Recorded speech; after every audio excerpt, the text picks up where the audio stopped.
জামাত শিবির জবাব দে।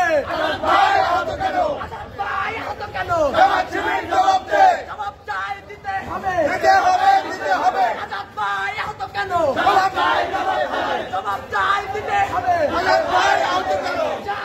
আলো আগুন জ্বালো, আমরা সবাই জিয়ার সেনা, ভয় করি না বুলেট বোমা, ভয় করি না বুলেট বোমা, আমরা সবাই জিয়ার সেনা, শহীদ জিয়ার চরণে, ভয় করি না মরণে, আজাদ ভাইয়ের কিছু হলে আমরা সবাই আজাদ সেনা, ভয় করি না বুলেট বোমা, ভয় করি না বুলেট বোমা, আমরা সবাই আজাদ সেনা। জ্বালো রে জ্বালো, আগুন জ্বালো, আজাদ ভাইয়ের কিছু হলে জ্বলবে আগুন ঘরে ঘরে। আজাদ ভাইয়ের আস্তানা উল্লে করাই হবে না। আজাদ ভাই আহত কেন?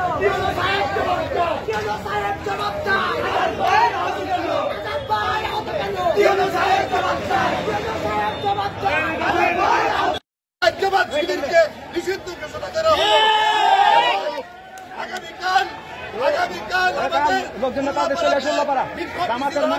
সবাইকে বক্তব্য নিষেধ করছি।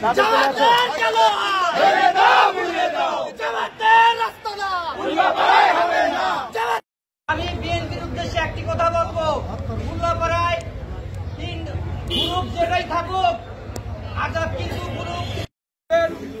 উল্লাপাড়া উপজেলা বিএনপির সদস্য সচিব জনাব আজাদ হোসেন আজাদ ভাইকে জামাত শিবির দিয়ে তাদের ওখান থেকে সরিয়ে দেন। তারা অতর্কিত ভাবে আজাদ ভাই নামাজ পড়ে বাড়িতে যাবে,